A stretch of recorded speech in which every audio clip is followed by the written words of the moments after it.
Hoje, a gente vai mergulhar fundo em um texto que é pura força e simbolismo. Pensa numa escritura moderna de rebelião, de autodescoberta. É isso que a gente vai te construir aqui. É o grito gnóstico. E olha, a jornada já começa com essa frase, que tem um peso enorme.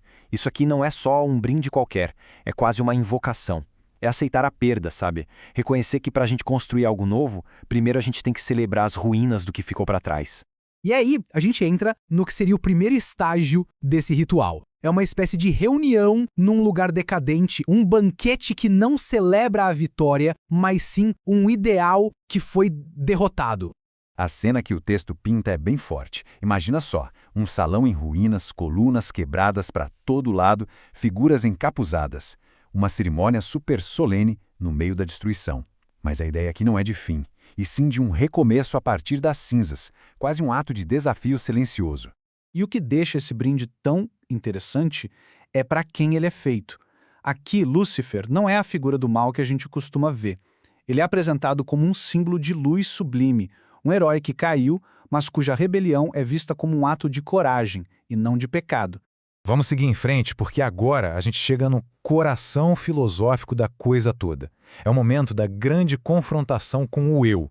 Uma hora que simplesmente quebra todas as crenças antigas e força uma reavaliação total do que é ser divino. O protagonista, então, se encara num espelho negro. E é aí que vem a primeira grande revelação. Ele reconhece que existe um potencial divino dentro de si. Mas olha que interessante, essa ideia não fica só para ele. Ela se expande, sugerindo que essa faísca divina é, na verdade, universal.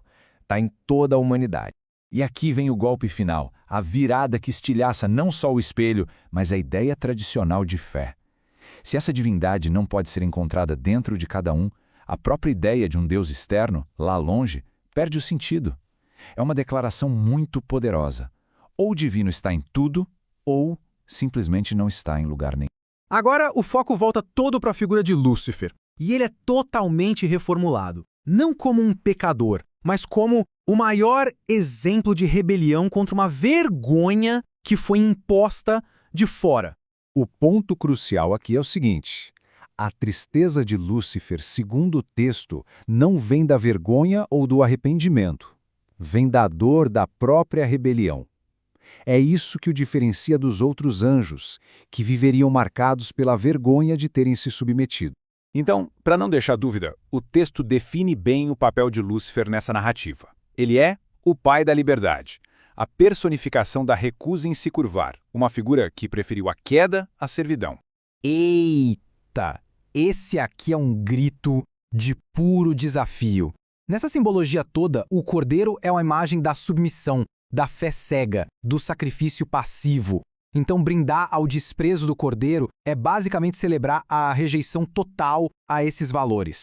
Bom, agora a história cresce. A gente sai da rebelião pessoal e vai para uma revelação quase cósmica, com o aparecimento de uma nova figura, uma figura primordial.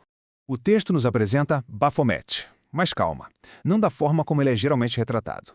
Aqui, ele é uma entidade que representa uma verdade primal, do universo, algo que existe muito além da nossa moralidade de bem e mal.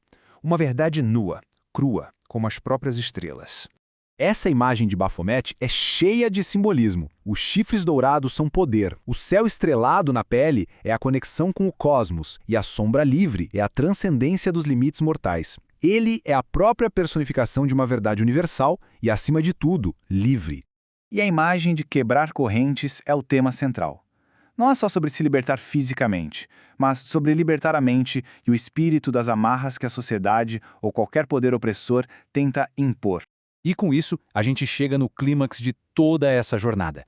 É o momento em que o protagonista finalmente completa a sua transformação e se assume de vez nessa nova liberdade que ele conquistou. O brinde a Lúcifer volta, só que agora ele tem uma nova identidade. Não é mais a figura caída na escuridão, mas o sol da manhã, a estrela d'alva. Isso simboliza um recomeço triunfante, uma nova aurora que nasceu da rebeldia.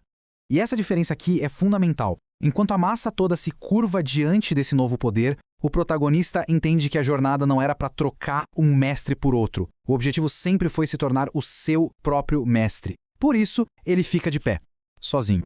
Essa é a declaração de independência definitiva. significa estar fora do alcance do destino, do plano divino, de qualquer expectativa. É a soberania total do indivíduo. Esse era o verdadeiro objetivo de todo o ritual. E assim, chegamos à poderosa conclusão. É aqui que tudo se amarra, resumindo o novo status do protagonista e deixando no ar uma questão filosófica central para a gente pensar. Tufete e Geena são nomes bíblicos para lugares de condenação, basicamente o inferno. Ao se declarar senhor desses lugares, o protagonista não está virando um demônio, ele está ressignificando a própria ideia de danação. Ele transforma o inferno no seu reino, um domínio que ele criou com a própria vontade, tendo Lúcifer como o ponto de partida dessa nova aurora. Depois de acompanhar todo esse caminho de rejeição, de transformação, de autodescoberta, qual é, afinal, a mensagem central que fica de tudo isso? E a gente termina repetindo o paradoxo central do texto. Só que agora, ele não é mais uma descoberta pessoal num espelho.